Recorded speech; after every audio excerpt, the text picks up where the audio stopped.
The Valkyrie Cycle, a Monster Hearts 2 actual play podcast by Midnight Ceremonies Media. Episode 10, Blood of the Wolf. Howdy, I'm Catherine, and I am your Master of Ceremonies for the Valkyrie Cycle, as well as a creative director and editor. Before we begin the episode, a few reminders. If you're tweeting or posting about the show online, please use hashtag the Valkyrie Cycle or hashtag TVC spoilers to tag your content and help us see anything you'd like to share with us. You can follow our official account at Midnight C Media on Twitter, Instagram, and TikTok for updates and additional information about this show and more. A quick note about this episode, our dear friend Percy was not present here, and so Lucian is perhaps a bit conspicuously absent from this episode, but he will make his return next week. Finally, a warning that this season deals with heavy themes, including recurring and intense depictions of generational trauma, internalized homophobia, violence, and inter-party conflict. For episode-specific content warnings, please check the episode description or visit our website at midnightceremoniesmedia.com. Thank you so much for listening, and I hope you enjoy episode 10 of the Valkyrie Cycle, Blood of the Wolf. Yeah, let's just we'll start with the stuff at Morgan's house then. We'll start with Caesar and Eden. So Starfyre and Lucian have stepped outside. Morgan is now busying herself doing the dishes from your lunch. And yeah, you guys find yourselves at the table with Wolf Cassie on the floor. Hey, Eden. Oh. So, can we talk? Sure. What do you want to do? You want to step out? Yes, I would definitely like to step out. Okay. Not where they just stepped out, in a different door. Go out the front door. Yeah. Sure. I'll follow him out. Yeah, we'll go outside. I guess we faintly hear waltz music coming from the back. What are they doing? I don't know. They're both kind of weird. Yeah, they're weird. Yeah. It's fine. Whatever. Yeah. Hey. So I should there's a lot of things I want to say to you. One of them is thank you for coming with me this morning. First, you're welcome. Second of all, you literally just gave me an excuse to go there anyways. So great, yeah. So mutually beneficial affair. Yeah.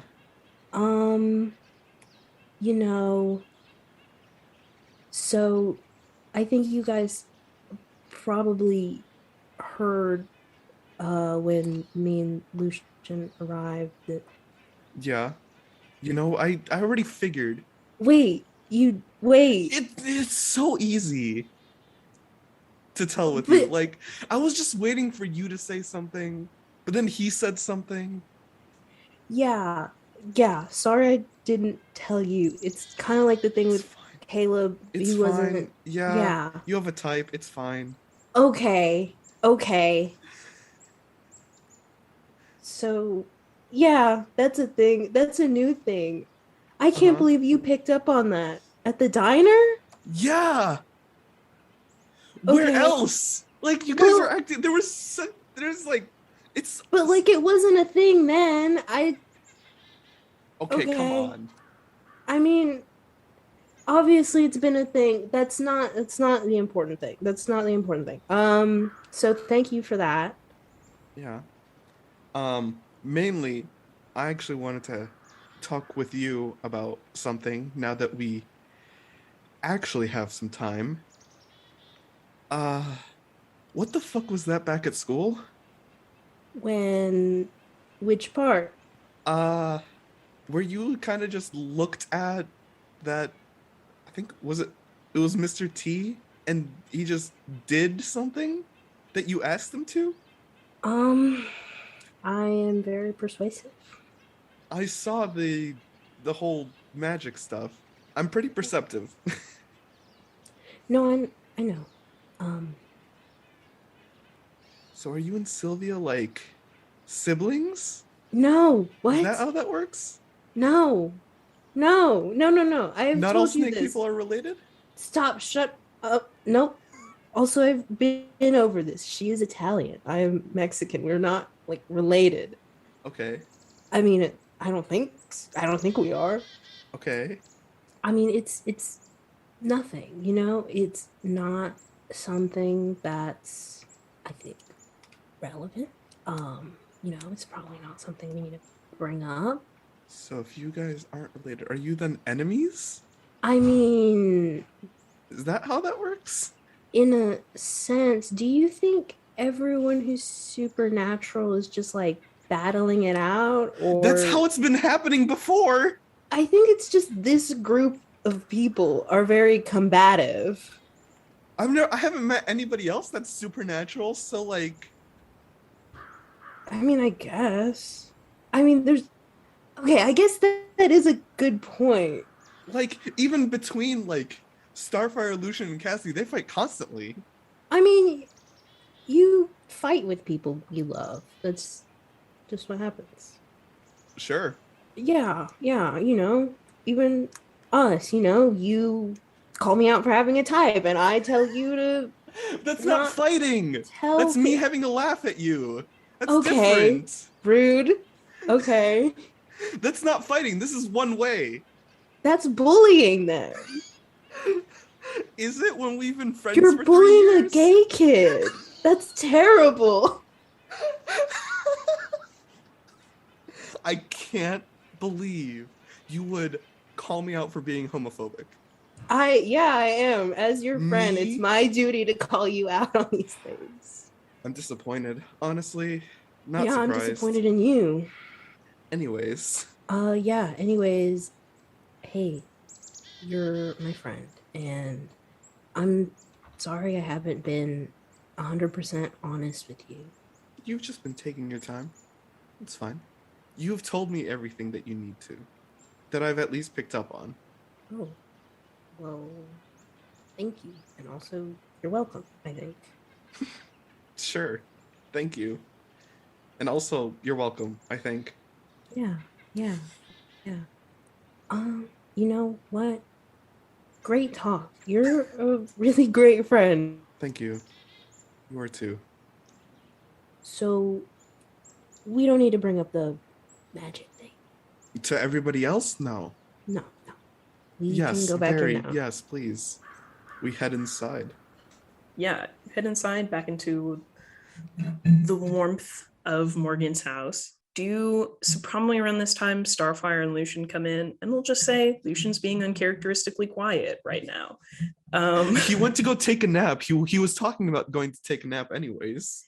Yeah, you know what? Yeah, he goes to lay down, take a nap. What do you guys do? While Starfyre walks in, as she's walking back, if you were to look at the footsteps of the dance really, really closely, at the very beginning, you would see that when Starfyre was stepping out of rhythm, she was stepping to what she considers the beginning of the fight where Lucian was turned, just the rhythm of her footfalls, the correct pattern. And as they were spinning, it's all been pieces of fights that they've done the same direction, the orientation. It's not perfect. It's a waltz. It has its own rhythm, but it remembers, if that makes any sense. And when she tells him he's a Valkyrie, that she's a Valkyrie, and he tells her that he doesn't have a mother, there's no footstep alignment anymore there, whether consciously or not. They're dancing to a rhythm that's their own. And when Starfyre turns to walk back in, and Lucian does not have to respond to this, but she would lean over and tell Lucian that she's planning on telling everyone, but she wanted to tell him first. And she walks inside and he goes to take a nap. Yeah, your aunt is like, she, has like got a little radio playing and is like listening to some music and sort of jamming out like a little bit as she cleans the kitchen. Does she need any help? Starfyre would probably offer to help clean first. No. I'm good. Okay. Sure. Is everyone else around still? Are they back inside? Mm-hmm. Okay. Starfyre she's standing a lot more anxiously than she normally does. And she looks very uncomfortable with this reality, but she kind of looks up and everyone goes, okay, well, I think I owe all of you some semblance of an explanation. In other words, currently I am making the foolish decision to trust you, and please do not make me regret it. So, do you want to know everything? If you're willing to tell us. Yeah, sure. Well, I'm willing to show you. Catherine, question. Yes. Could I possibly, and I know that this is a little bit of a you would have to be very nice to me to let this work. So you know the little strange impressions move that I have. You know how it activates when a character harms or helps you heal, and how Morgan, who is a witch, helped me heal a little bit ago? Ah, that's true. Could I say I have strange impressions, Morgan, so that I could use kind of like how we sometimes use the spell watching to like show you pieces of the past? Could Starfyre essentially cast that? Oh, yeah, absolutely. That Oh, you're my fucks favorite. so Thank hard. you That so fucks much. so hard. Okay. I'm ready for this, guys. I've been ready for this. Okay. Starfyre closes her eyes, and when she opens them, it is just pure red light.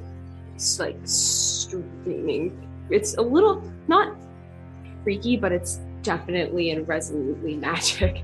And kind of, if you looked really close, if you looked almost beyond the light in her eyes, you would see pieces of what looks like the storybooks that Morgan tells, just kind of floating there until they settle and find their place.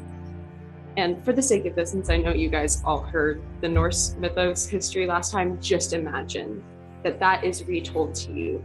But Starfyre's magic doesn't look like Morgan's. It's not illustrations. It's faceless figures, almost like they're sculpted out of fire, silhouettes sculpted out of fire, just moving slowly. Different colors, different variations, different hues, but it's light. It's storytelling using light and shadow. You go through all of the Norse mythos, you hear of Odin with Loki, you hear about Jormungandr, you hear about Fenris, you hear about Hel, and you hear about Ragnarok. And by the time you get the story of Ragnarok and you hear about the end of all things, the world that's kind of this magic universe you've been temporarily pulled into, you just see it end as this burning ember. And everything goes still, like it's frozen in time, or holding there, waiting. And you see these embers start to warp into this burning chain. You can hear the sounds of a growling wolf, just omnipresent, like they're from everywhere. And like another silhouette sculpture, you see this figure of red firelight come into being, tall and proud, the chain wrapped around their wrist, faceless. They spin the chain in their hand and leap forwards, and you see this other faceless figure. This one's in dark bluish green flame. You get the sense that that one formed while your attention was turned, and you just kind of silently smoking. You see the figures start to lash out against each other, and the light flashes and blinks out. It's dark for a moment. You see the two lights again, same colors, no faces.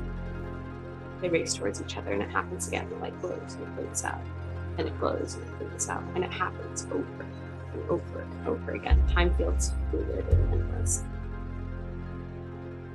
And then the scene shifts. Two darker silhouettes made of embers stand one in front of the other. You get the sense that this is no longer something happening over and over again in endless time, but that this is a very specific moment. You see one figure reach towards the chains and take it and pull it away with so much rage and fear and desperation. And you watch this kind of ethereal chain made of light fling backwards behind them and hit the other figure, and the other one, who's much smaller and much more afraid, hit across the face and bursts into these red flames, like it was natural and already burning. And then you see the words glowing like they're being written in light as everything else kind of fades away. That says, when the chains of Fenris have chosen their champion, and the blood of the wolf awoken their doom, two will battle in the night of revel, and the wolf slain, or the world consumed. And when you read those words, you see these figures sculpted out of the same bluish light, a wolf, a serpent, and a small undead little girl, grow in size, and you suddenly and acutely, as you're reading, you hear them. You hear raspy breathing and low hissing and deep growling, and the sounds of invisible footsteps walking across the world that they call their own. And as you read the final words of the prophecy, You watch this figure made of red firelight leap through the air like they're flying on invisible wings as all of the bluish green light coalesces and darts towards the middle, consuming the silhouette of this Valkyrie-looking figure. And amid this vicious kaleidoscope of flame, you see the red light start to grow, and the fire and the heat glow and brighten. And then there's a flash of blue, cobalt and dark with a sense of finality, and it all collapses to black. And it's wordless, but you understand. You blink, and you are standing back in Morgan's living room, and you see Starfyre, and you just see the same red firelight fade back into her eyes. I don't know why it was me. It wasn't supposed to be, but there's nothing I can do about it this time. I belong to the prophecy camp. At least now you know. I think without even realizing it at first, Eden had like tears in the corner of their eyes while watching it. Maybe halfway from just keeping his eyes wide open, not wanting to blink, but also from what was going on. And Eden just starts walking up to Starfyre and just pulls her in for a hug. Starfyre is pretty tense and doesn't like physically hug you hard back, but lets you. There's no words, just silent understanding, kind of conveying thank you for putting your trust in us. When you hug her, you feel her shaking. We'll stay there for a minute before breaking it. What's Caesar doing? Starfyre, Yep. why did you show us this? I mean, I get telling Lucian and Cassie, you guys are obviously very close. Why bring me and Eden into this? Because I need help and I don't want it. And because I have spent most of my life trying to keep secrets, and I don't think that's done me much good. That doesn't mean go fucking tell everyone at school. Please do not, Yeah. but Obviously. Some things are meant to be kept secret. Yeah. I told you, Caesar, because I want to trust you. I want to trust people in general. Hasn't worked out great for me, but Yes, it has. Because we're better off for having known you. met me 2 days ago, Eden. I appreciate it. It's complicated. Yeah, I mean, I wouldn't go so far as to say that. I don't know you very well, but I mean, I do respect you. Appreciate it. The bluish green person. They're their own family. The Blackwells. I don't know anything about them. They might have a different name now. They might live across the world. Might be my next door neighbors. I have no idea. Kind of scattered after the last iteration of this. I mean, Eden, could you do any digging on that? I could attempt. I'd have to ask to get the gang back together, as it were. I still haven't really told them at all about what happened at the diner, because they were the ones that scrubbed everything. Do me a solid and tell them as little as they need to know.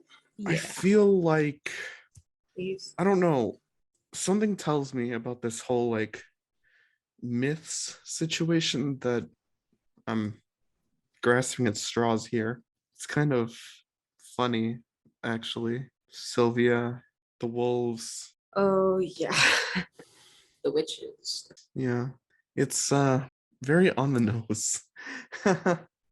Every single one of my friends is supposed to be my enemy. Yeah, we can definitely take a look. Yeah. Yeah. Blackwell's Ragnarok prophecies, all that. Although clear your search history afterwards.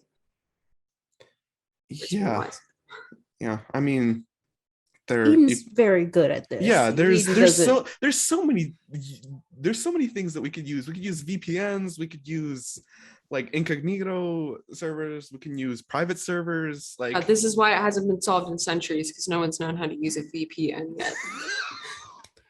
Hey, that's on you and your family, Come apparently. on. That's with the age of technology, anything could be possible. Yeah. Okay. Well, you know, thank you for trusting us, Starfyre. Yeah. Caesar, do you know anything about Sylvia? Um, Because that's going to be a problem given today. yeah, I was actually talking to her this morning, and she told me some interesting stuff about her family.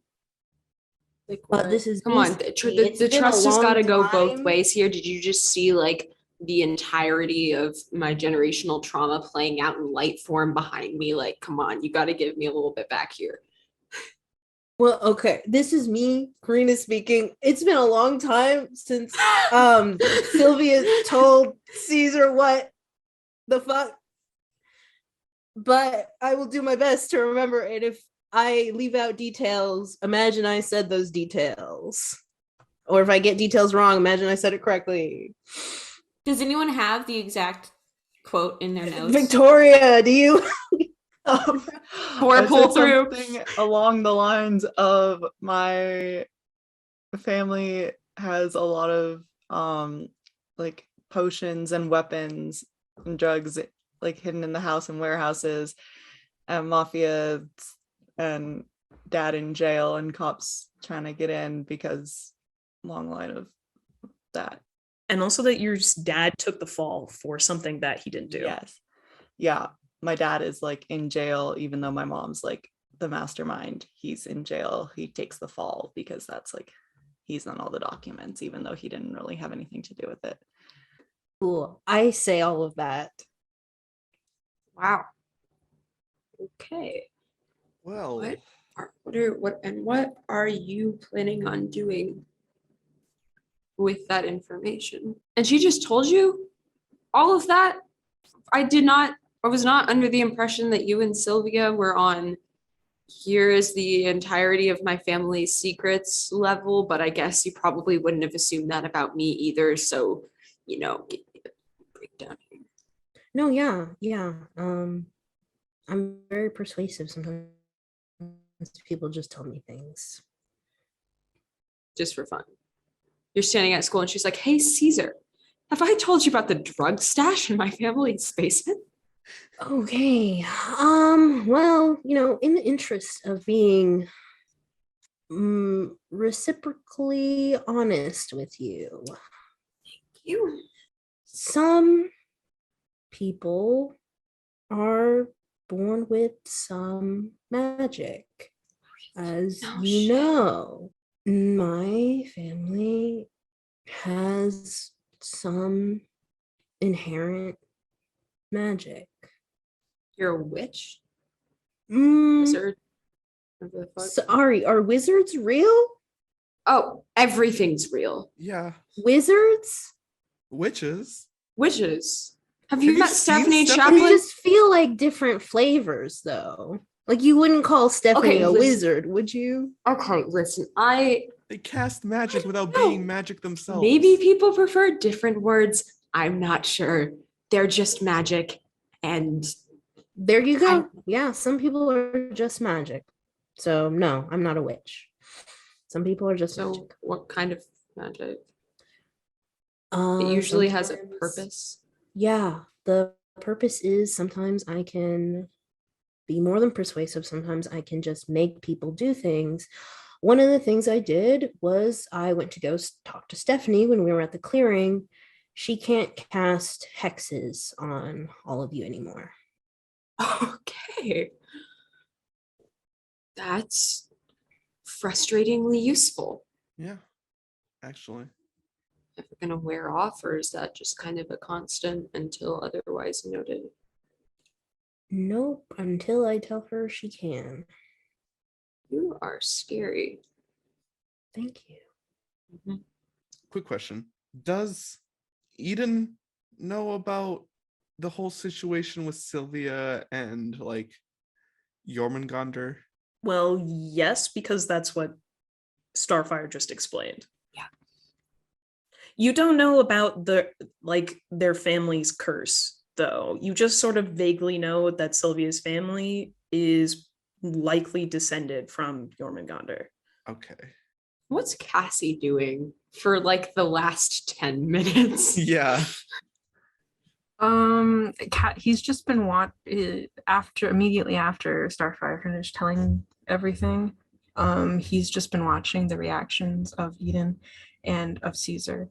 But once the like tensions died down and they start like bantering and Caesar's talking, Cassie like walks up to Starfyre and he like circles around her legs one time and then he goes towards the arm that has the chain on it and he places his head underneath her palm and he like raises it up so that her hand is on top of his like head, and he's just standing there next to her. Starfyre physically moves the chain like further up on her arm so that it doesn't burn him, and keeps her hand there, screeching behind his ears in the spot that she knows he likes.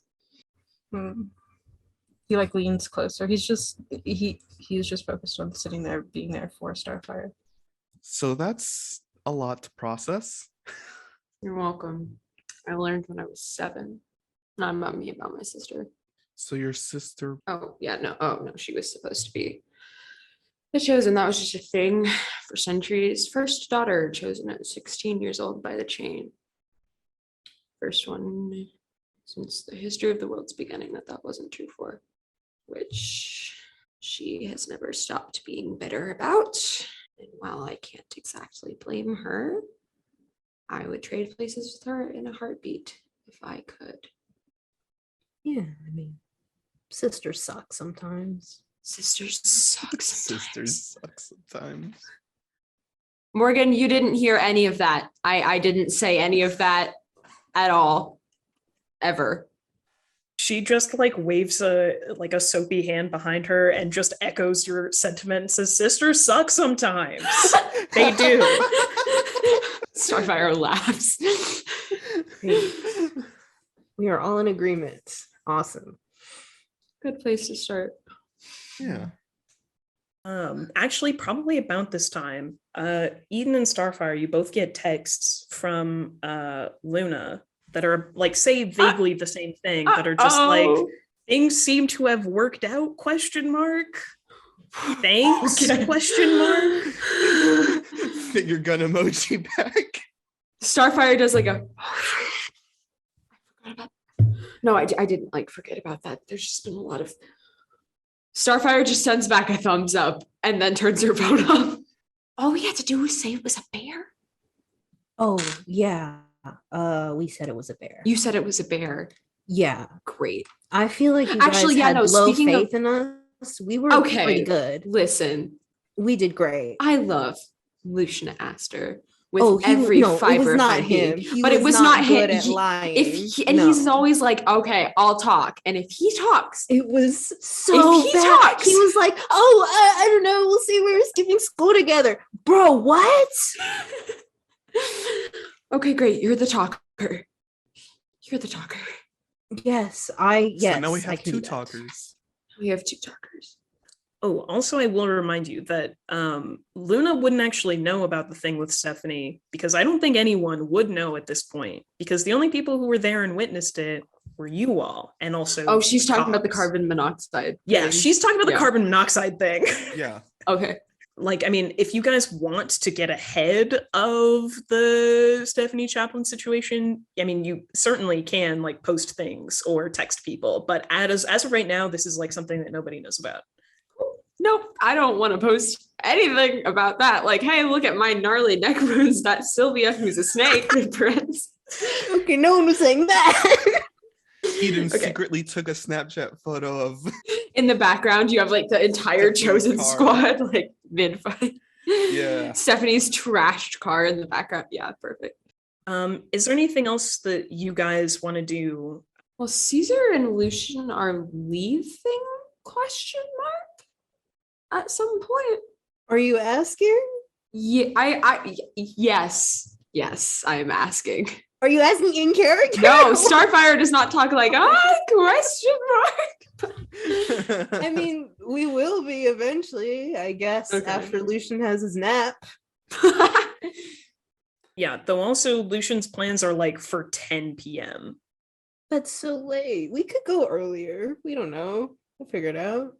Well, is there anything that you guys want to do with like this afternoon-ish time? I mean, okay. I had a thing. I just don't think it would make sense for Caesar to like leave and then come back. Maybe it would. I don't know. I mean, like, if you could like certainly leave. It's like still like pretty early in the afternoon. It's like 1 or 2. School hasn't even gotten out yet. So yeah, you have like a lot of time. Ooh, okay. I was gonna wait till after Monday, but if I just have time now, I guess I could do it now. Are you going back Well- to school? No, why would I go back to school? I'm sick. I was thinking about going home. Would my grandmother be home right now? Maybe. I'll be completely honest. I have no fucking clue what Guadalupe Reyes does in her free time. Me neither. She retired? She's old enough to, she probably is retired. Like, she's old enough to be retired. I think that she, I don't know, like gets coffee with people. She has things to do, but I don't know. She gets coffee and plays bingo all day. Oh god. Terrible. I think I know that Terrible. she's definitely very involved in like in the church and like church groups, and is like part of like the women's group and does a lot of like organizing there and like social stuff there. But I don't think that Caesar probably doesn't really know what she does. She usually is home when you get back from school. Well, I mean, it's before school lets out. Whatever. I guess I'll just do it. Get it over with. Can I like tell everyone who's still here, hey, I need to check on something that's at a place that's not here. If Lucian wakes up, tell him I will be right back. Oh, if you're leaving, can I hitch a ride? I'm gonna then talk to Eli and, my group. Oh, yeah, absolutely. Okay, both of you kindly do me a favor and tell them as little about this as humanly possible if you are going to tell other people, or preferably you never heard any of this from No, me ever, Okay, so so I'm not going to tell them about the prophecy, but they need to know about Lucian being magic, being a werewolf, they? because like they did see that. they had On the carbon internet? monoxide yeah, they Yeah, did. what if they didn't? What if I'm not I that made them forget? Caesar, these are my friends. Okay, well, they're not my friends, so I don't want to that feels weird, I don't, but Like do it to people Okay. you don't like, but like yeah, no. Okay. and Yeah. like my brother knows now because he was in Luna's car. Hey. Oh shit. It's a whole thing. By the way, has Roman texted me back yet? Right. He said you would meme back. Remember? Oh right. Fuck. Now I remember. I wish I True didn't. king. Anyway. Hilarious king. Oh wait. Speaking of texting, you said the like prom court results were having it. Have any of like the student council people Ooh. texted me? Oh god. Yeah. Actually, like Fuck. that was something that would have been announced. So you probably get a text from like probably a couple different people, but Cora is one of the ones who texts you, and so is Alex Kennedy, and they send you the prom court nominations. There have been 8 people nominated for prom court: Stephanie Chaplin, Cesar Rodriguez-Reyes, Caleb Gray, Lucian Astor, Bailey Moss has been nominated. So has Justin Clark, and Penny Chang has been nominated. And finally, last but certainly not least, Amber Wheeler has been nominated for prom court. I was hoping you would say that. The theater kids have a lot of voting power behind them. Damn. Let's Yeah! fucking go. Let's go. No. Yes. Stephanie's gonna kill her. Yeah. Stephanie's gonna kill that teenage girl. Stop. But yeah, that's the prom court. And if for those of you who are checking social media, everyone is not exactly freaking out, because this seemed like fairly standard. Like every year, usually someone like mildly unpopular gets nominated simply because of like the actual like very powerful voting bloc that is the theater kids, who do not put any power behind any popular people. So Amber being nominated is like kind of not a surprise, and in fact like a lot of people are pretty happy about it. Sort of contrary to how Stephanie treats her, Amber getting on like the cheerleading squad this year has like kind of given her way more social clout than she had before, and she's also a very nice person, and who is not bad at cheerleading and also gets good roles in the shows that the theater department does. So she is not a loser. I will say that now. So she's like, honestly, like of the people up there, she's honestly kind of doing pretty good. Like of looking at these like list of nominees, like there's kind of a fair shot for any of them. Well-adjusted queen. We love Yeah, her. good for her. I mean, she's gonna lose because me and Lucian will win, but good for her. But yeah, so lots of like Instagram stories and like Snapchat stories of like people hearing the results and being like, and then like preliminary like vote for these people like for prom court, etc. So Eden and Caesar, you guys are heading out. Yeah, I'm going to Yes. text Eli and Justin to I don't want to go back to school. Don't go back to school. Meet up at like the park, I guess. You get like thumbs ups from both of them and a text from Eli that says, "Can Chris come?" Does he need to know the explanation? No, but I would like him to. He's part of the group now. Eden just sends a rolling eye face and says fine. Yeah, so they'll meet up with you at the park. So you get dropped off there by Caesar. And then Caesar, you head home. Yes, because I'm hoping that's where my grandmother will be. Yeah. You pull up and her car is like parked in the garage. So she is home, it looks like. Yeah, I guess I'll just go inside and look for her. She's in the living room. She's like doing a crossword puzzle at her chair, and she looks up as you come in and then like looks at her watch and says, "Shouldn't you be in school or at practice?" Yeah. I wasn't feeling well, so they sent me home. Also, I talked to the Strasiante girl today, And and I found out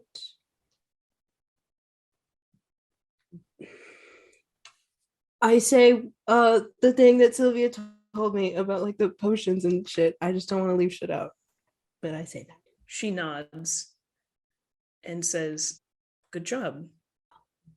Thank you. Am I expected to be the one to do something about this, or? Not at the moment. I have a meeting tonight, and after that, we'll make plans to move forward. Right. Okay. Who are you meeting with?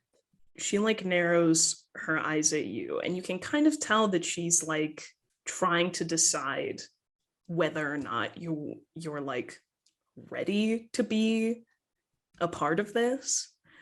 And then she just sort of puts her paper down and looks at you and says, Arthur Astor invited me over for dinner, so I'll be there about 7. Oh, yeah, what business do we have with Arthur Astor? Well, you are aware that our family is not in the position that it could be due to certain actions taken by certain people. And Arthur Astor is a very powerful, very wealthy man. Okay. Part of politics, part of amassing power is making alliances. Knowing who has power, who could help you gain power. Working alone, without backup, without guidance, is how people like your father make mistakes.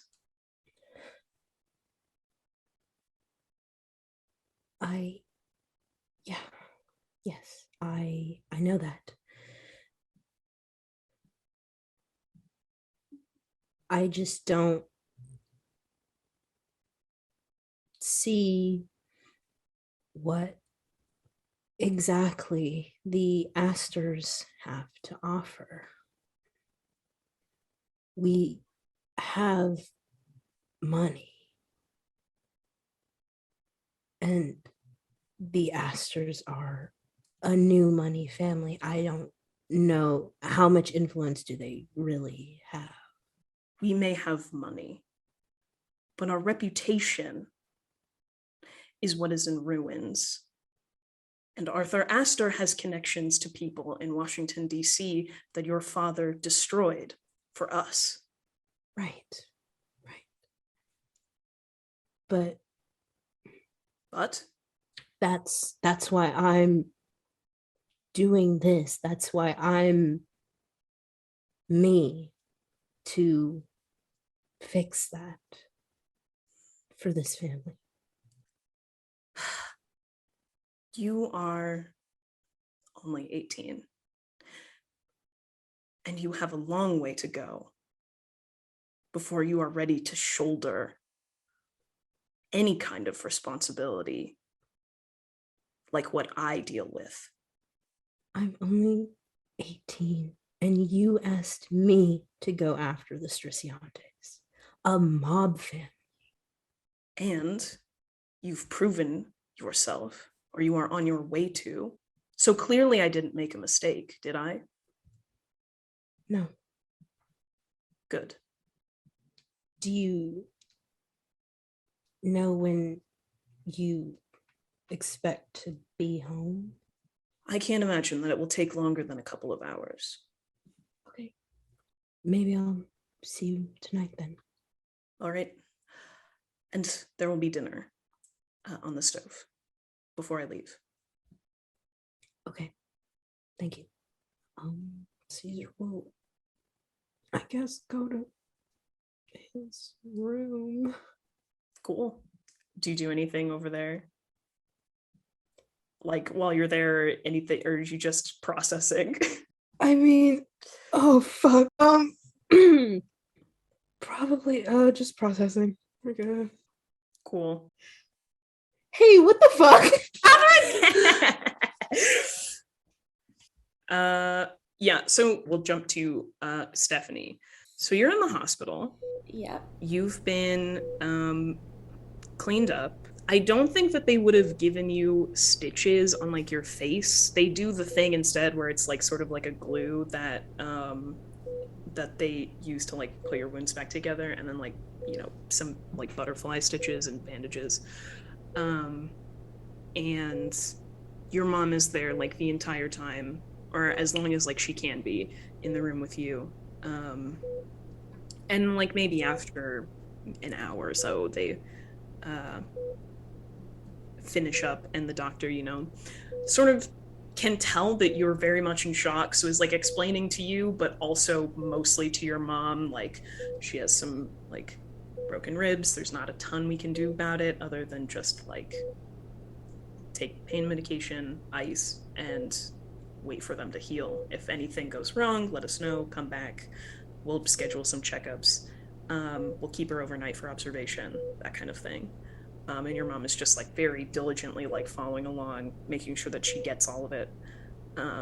And eventually like the doctors all leave, and it's just you and your mom in the room, and she, you know, has like pulled up a chair next to your hospital bed and takes your hand, and she doesn't really say anything, but just, you know, squeezes your hand to let you know that she's there. Do you have a mirror? No, I don't, sweetheart. How bad does it look? She says, well, the scratches are pretty deep, but if we take care of them, they shouldn't scar too badly. Are, does the school know? I don't want to get, I don't... Oh, I will call the school and Okay. get you excused for the week. I don't want to ruin my perfect attendance. Well, sweetheart, you're about to graduate. I don't think that perfect attendance matters all that much anymore. And they'll understand. This has been like the worst weekend. I know. Can we, are all of our week plans canceled? Yes, absolutely. I mean, I'll have to talk to your father about his schedule, but I will talk to the Rodriguez family and cancel our plans, and we'll spend the week at home. I will, and make sure that you rest and heal. Good. I don't want to have to see her. Who, sweetheart? You know how you, like, said that you wanted this dinner because, like, you hadn't seen, like, Cassie hadn't been over in a while, and, like, it's been so long since we'd seen all of them.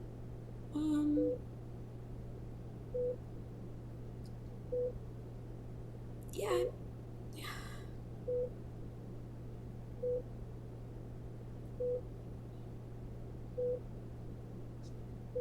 Cassie and I actually hadn't talked since the summer. Oh, did you have a fight? What happened?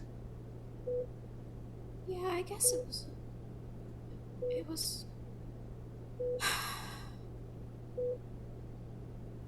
it was kind of a fight. No, it wasn't really a fight. How did you know you loved Dad? She blinks. And I don't know if Stephanie notices, but like the gears turn in her head as she like, I mean, asking that question after mentioning Cassie, she's putting it together. But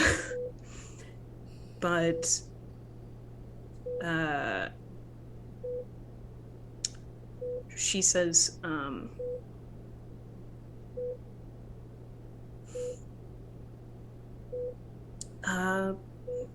your dad and I met in college. And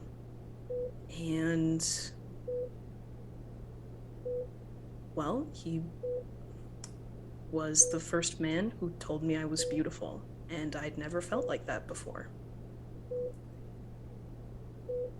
And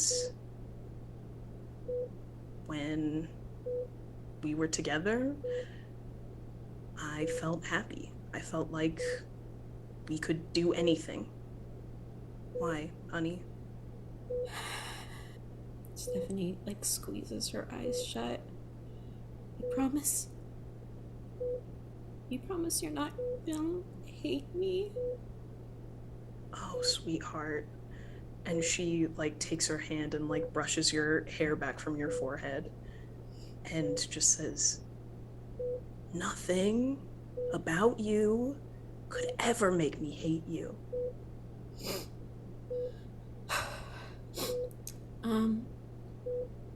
I thought I could do anything with Cassie.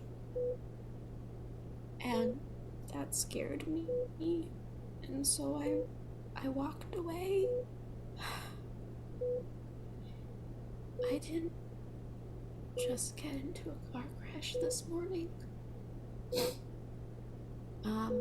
I actually, it's, when I was driving to school, Chris can back me up on this. We saw Cassie by the side of the road and gave him a ride.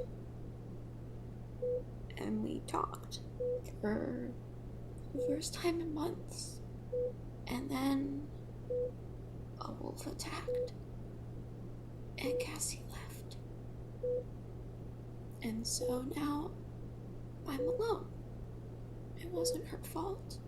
I mean, I was the first one to leave. It should have been expected. I just let myself. I just thought for the first time maybe it was possible.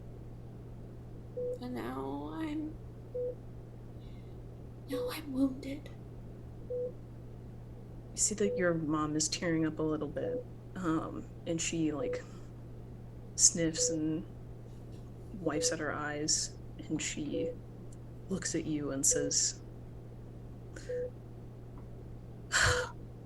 I wish that I could protect you from things like heartbreak, but I think that maybe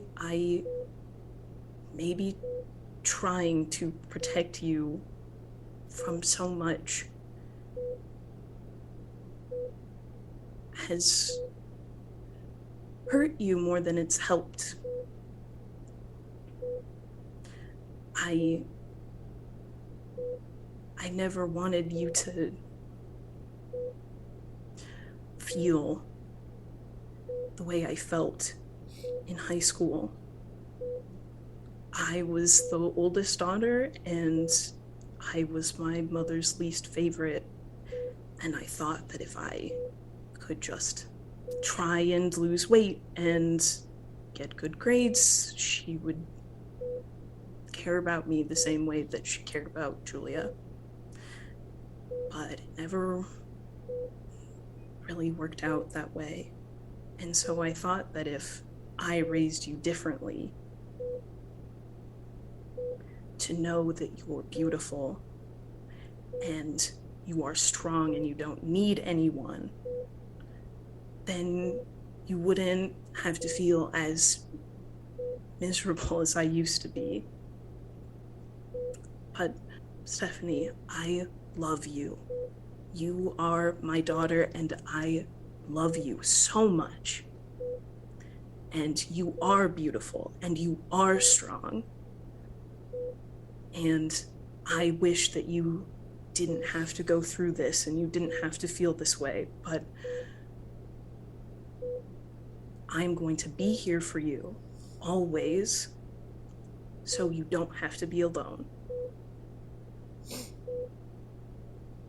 So it's okay that...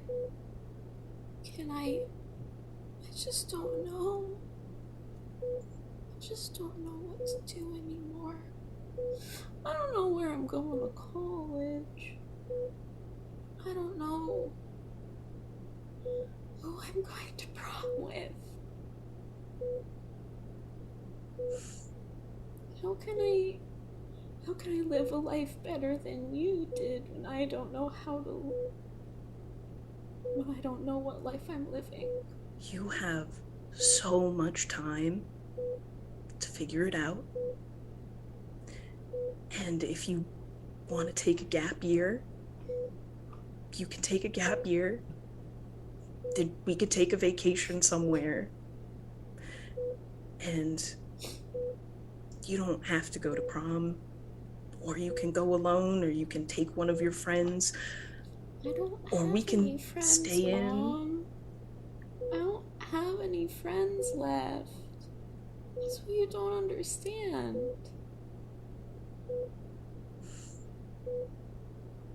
Sylvia, she's out of my life too. You have a big heart, and I let you cover it up because I thought that it would help you protect yourself. But I know that people see that about you because I see that about you, and I'm sure you'll find someone to go to prom with. Thank you. I think Stephanie just hugs her mom. She hugs you so tightly, and she stays there at the hospital as long as you want her there. Yeah, Stephanie doesn't like hospitals. I don't think she'll want to be alone there. She doesn't have some dinner she needs to go to too. No, she doesn't. Oh man, fuck, dude. Okay, so meanwhile, we transition back to the Striciante household.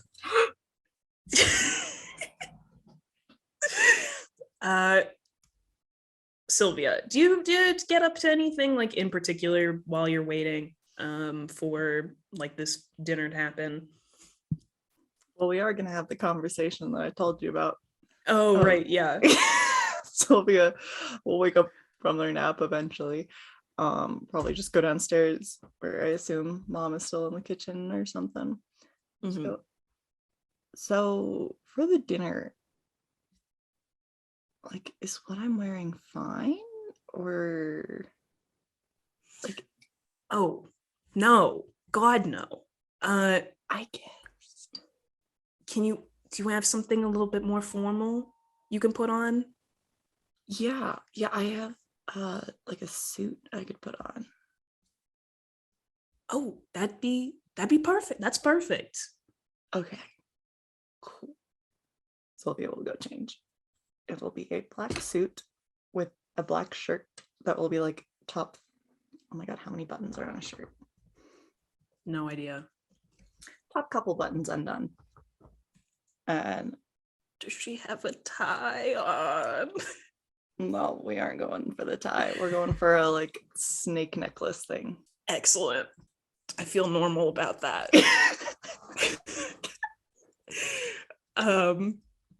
Yeah, your mom is dressed in like a sort of like cocktail dress on, like black straps. Just like above her knees, the skirt ends above her knees, very sleek, and she has like a fucking leopard print sort of like jacket over it, and big heels, big earrings, and she like takes you in like one of the nicer cars, and probably like 6:45ish you guys head out to the Astor home. She pulls up into the driveway, and the two of you step out. There's already a car here that I don't think you would recognize. It's like clearly not one of the Astor cars. And the two of you walk up your mom rings the doorbell, and Arthur Astor opens the door in like a three-piece suit. He's got like the vest, black tie, suit on, very pressed. He's like, I don't know if I've ever like really described him. He's got sort of like salt and pepper hair. It's like slicked back a little bit. He has like tasteful, well maintained and groomed like scruff. It's not like a full beard, but it is like, yeah, he's hot. He is hot. This is part of his design. He's supposed to be hot. And he opens the door and takes a step back, says, good to see you, both of you. Glad you could make it. Come in. And he like opens the door wider and steps back so the two of you can come inside. And he offers to take your mom's jacket, which she hands over, and he goes and hangs it up. And he says, we'll be having dinner in the dining room. So if you'd follow me, and takes you like through the house. It is like very modern, very polished.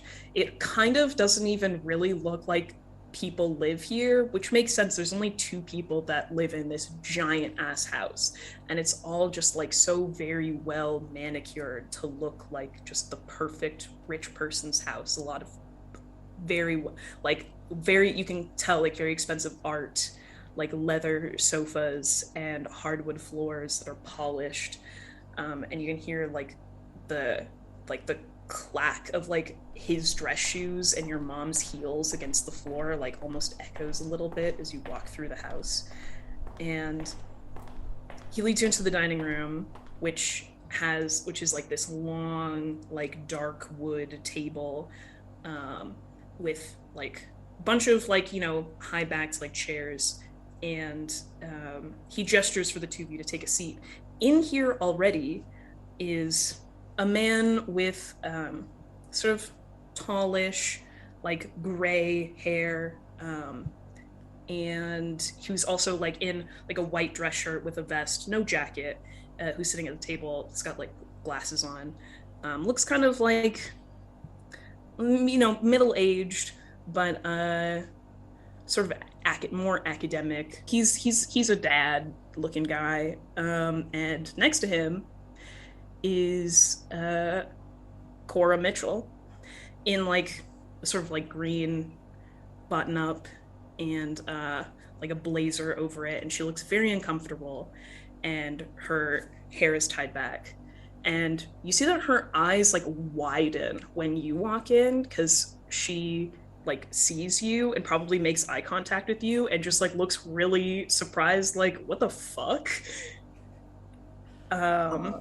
Sylvia's gonna just like almost narrow the eyes just ever so slightly when making eye contact with Cora, and then like go back to like scanning the room.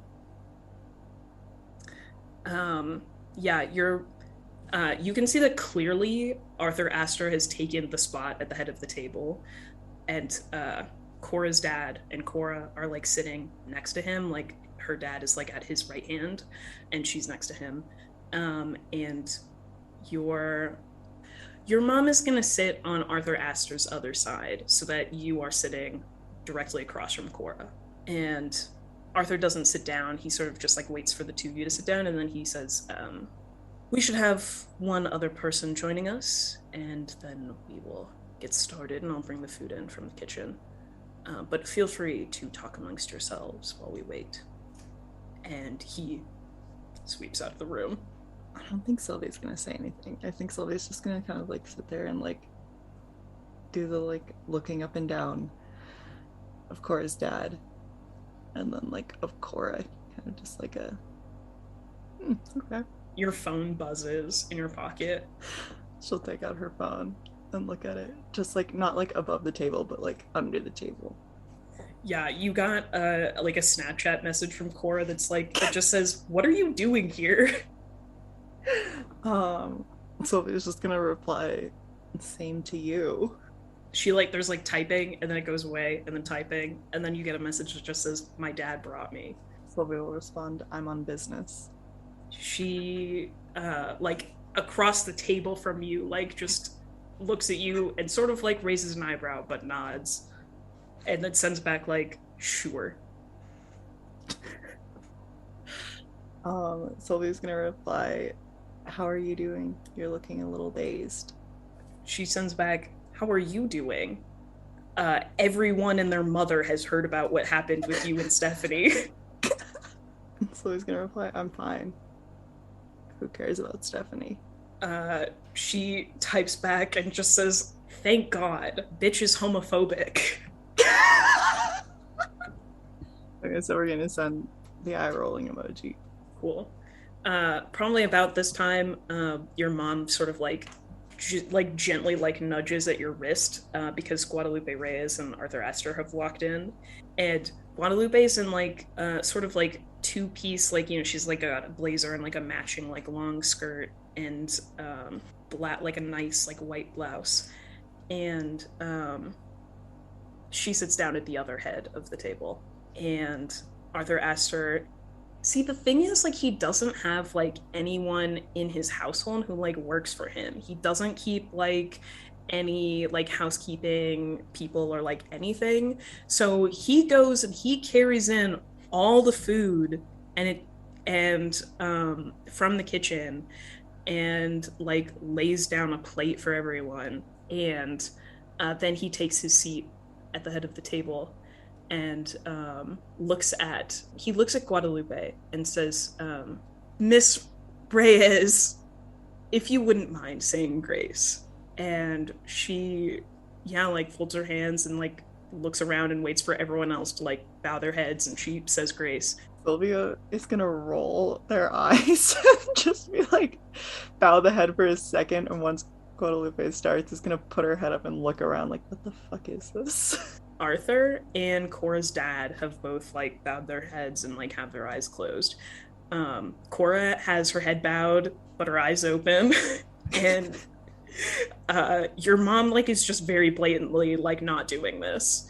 And when the prayer's over, everyone starts to eat, and it's like a roast, and like very well, like really good roast. Arthur Astor, I mean, despite Lucian's exclamations during his breakdown, Arthur Astor can fucking cook. And it's like a roast, and there's potatoes and a salad, and like some kind of like side like fruit bowl, and there's like a bottle of very, very nice and very expensive wine on the table that is passed around. And at first it's just sort of like casual conversation, like very surface level stuff of like Arthur and Cora's dad, whose name is Simon. Arthur and Simon like just talking about like business and like Simon's like most recent case because he's a lawyer, and you know, like they're like very politely asking about everyone's kids, or in Lupe's case, grandkids, and there's like enough, like, you know, a little bit of like that adult posturing of like, oh well, you know, Cora here is like star of the softball team, etc., etc. And that goes on for a while, and it stays pretty surface level through most of dinner.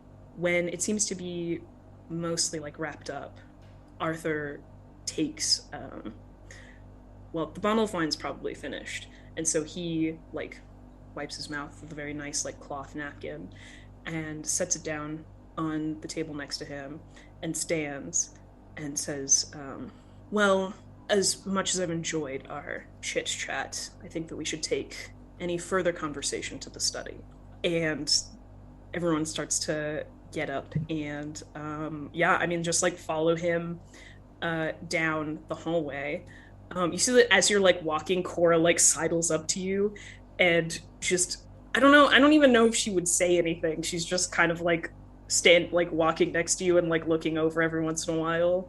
Sylvia will like do a glance up and down and then just like look forward and continue to walk, and probably this entire time has been staying like staggered slightly behind her mom, kind of next to but slightly behind.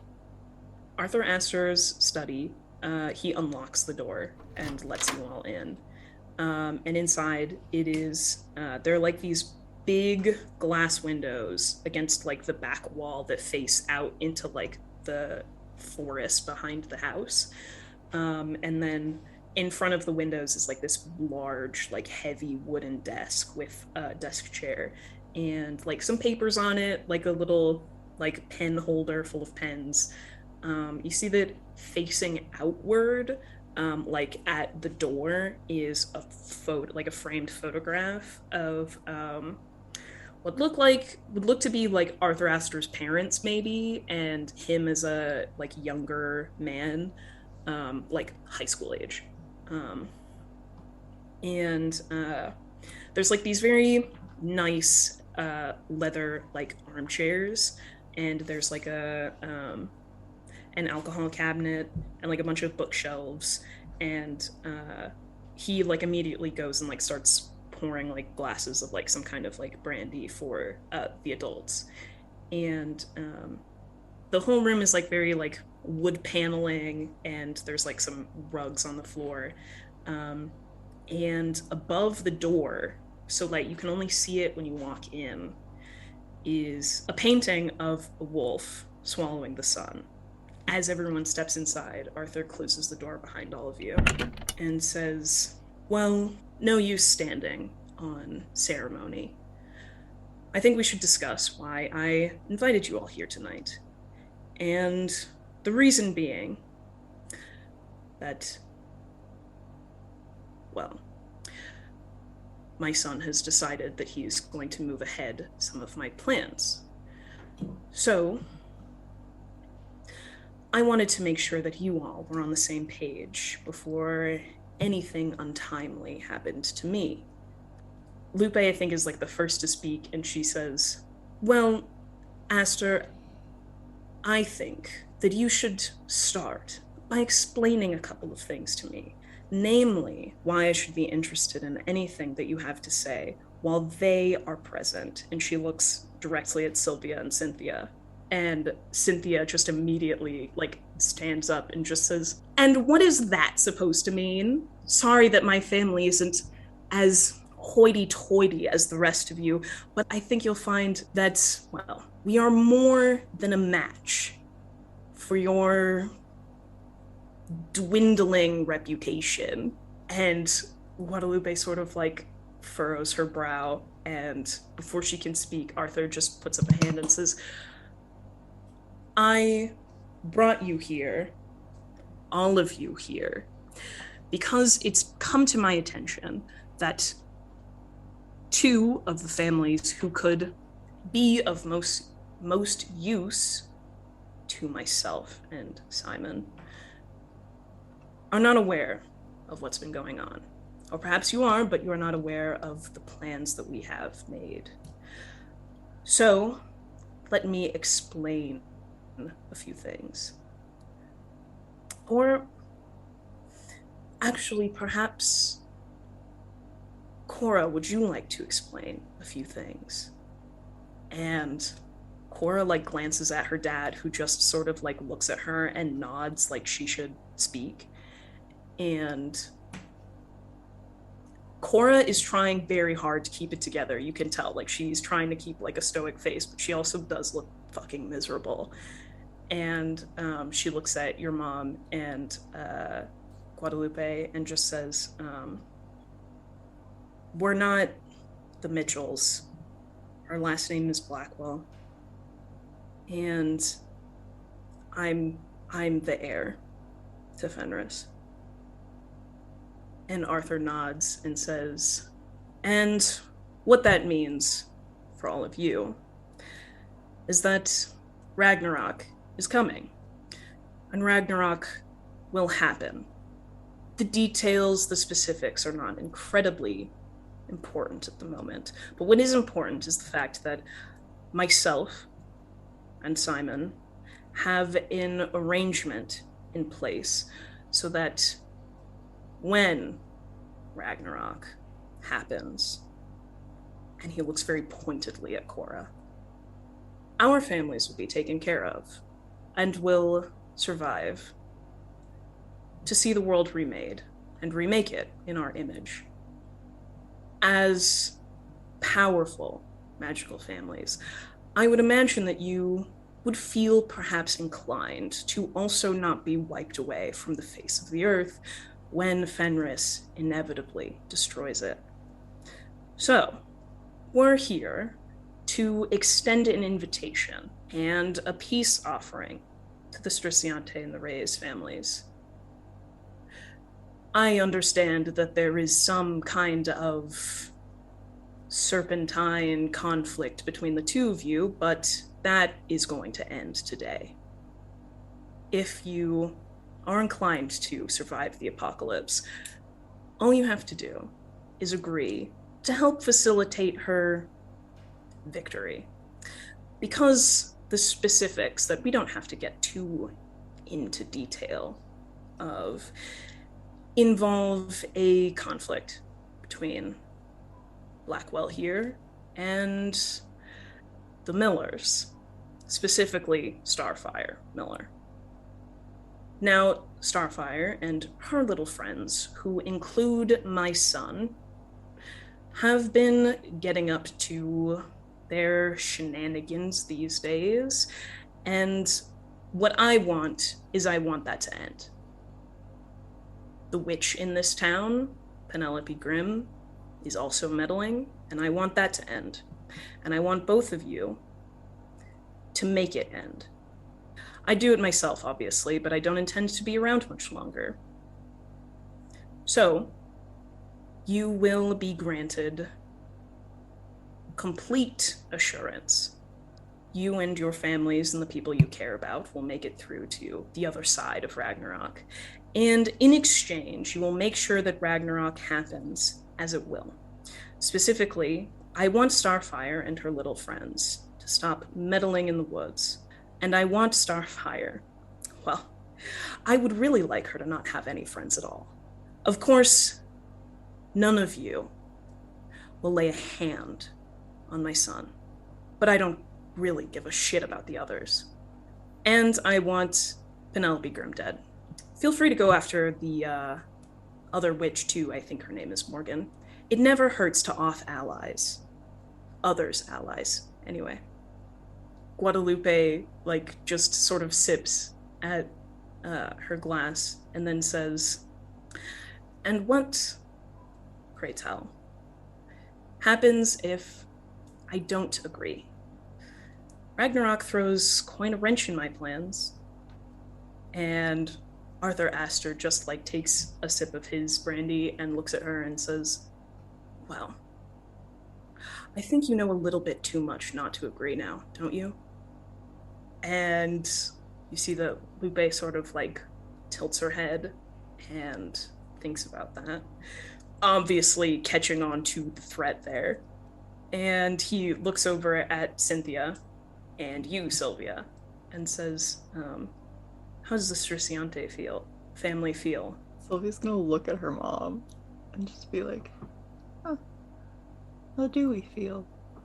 Cynthia puts her hand on your shoulder and looks at Arthur Astor and says, "Well, Ragnarok happening is very much in our plans. So, whatever it takes to make it happen." Sylvia's just gonna look back up at Arthur and, yeah. Glad to hear.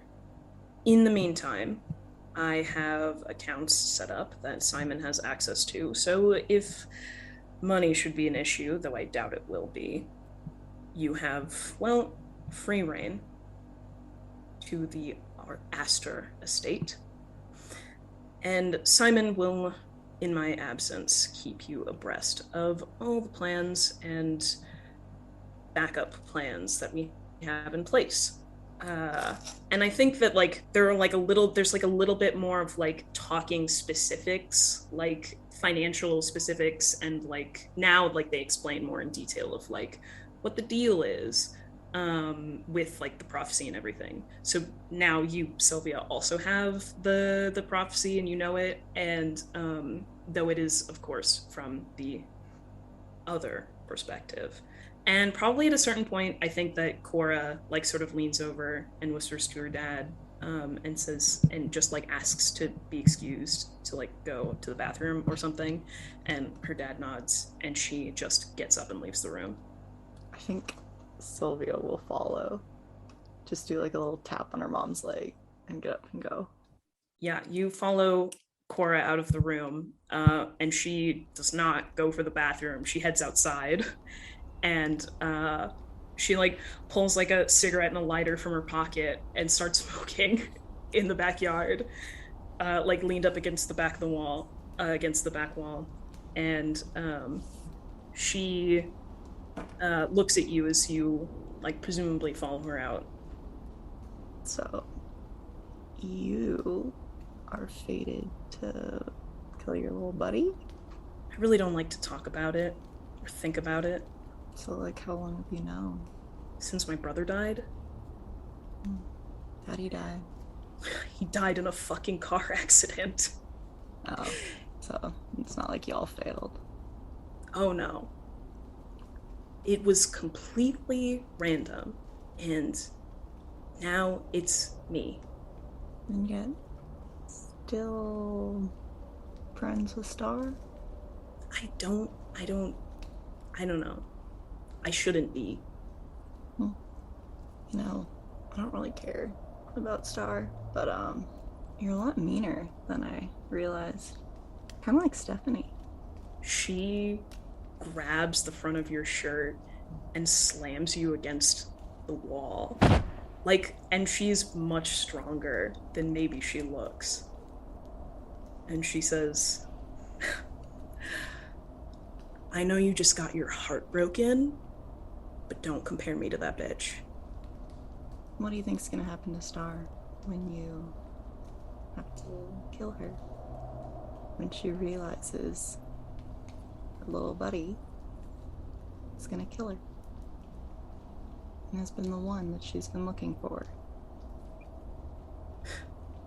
Did it ever fucking occur to you that she might kill me?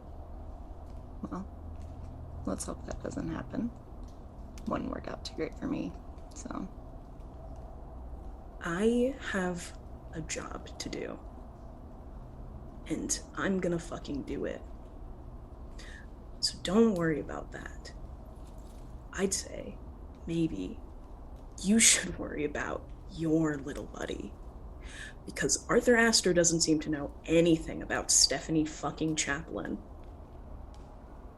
Yeah. Obviously, I'm gonna take care of that. Good. So, you gonna let go of my shirt now, or?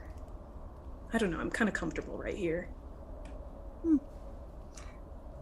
Sylvia's gonna take her hands and like put them on her shoulders and like flip around. So then Cora's against the wall.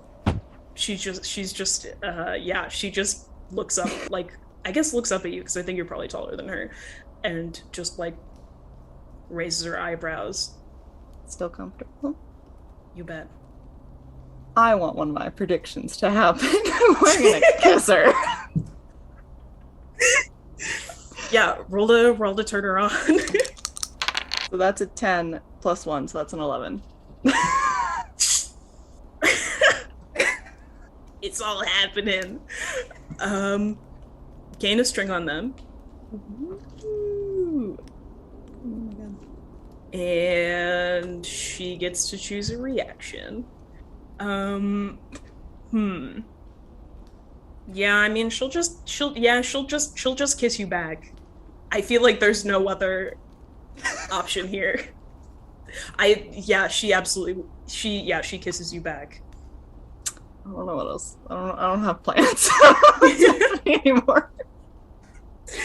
I think that after like a bit, she'll just like she'll pull away and just say, unless you plan on being out here all night, we probably should go back inside. Yeah, okay. Here. And she like straightens your collar. Thanks. She'll like, I don't know, what was Cora wearing? She had like a green button up and a blazer on. Yeah, so I guess just like fix her collar too. Head back inside. You see that your mom raises an eyebrow at you as you come back in, but doesn't say anything. And there's only like 15, like 20 more minutes before they like the adults start like wrapping up their whole shit. So the adults seem to like all kind of like shake hands, say goodbye, and start to leave. And Arthur Astor sees you out to the door. Cora just gives you like a wave as she gets into the car with her dad. Sylvia will do like a little nod to Cora. And your mom will start to drive you both home.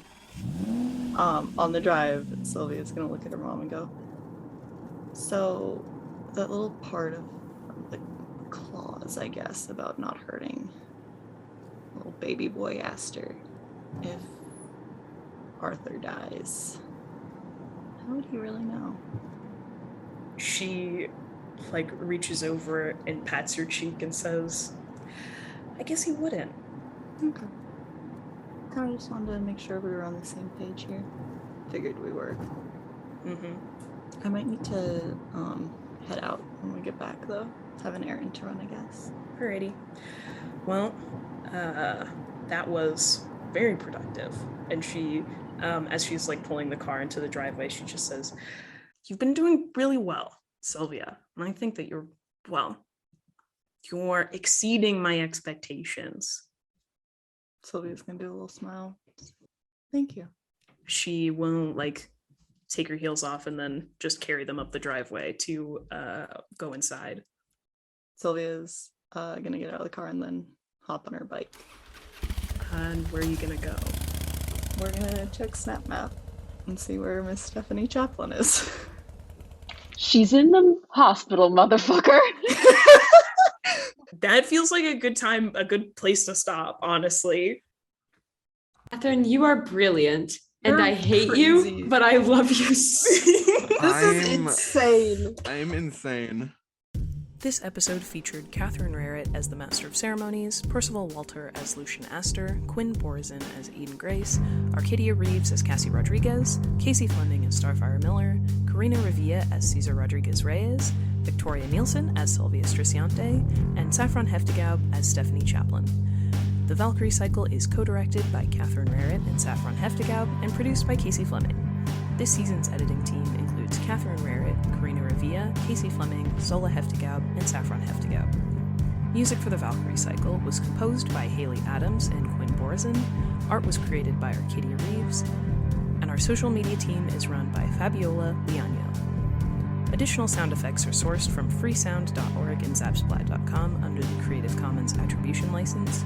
For a full list of credits, please visit our website at midnightceremoniesmedia.com. Again, that's midnightceremoniesmedia.com. If you enjoyed today's episode, don't forget to leave us a review and tell your friends, as word of mouth is one of the best ways to support the show. We appreciate all your support, and thank you so much for listening. Proud member of the Rainbow Roll Network, Rainbow Roll. Our stories, our voices.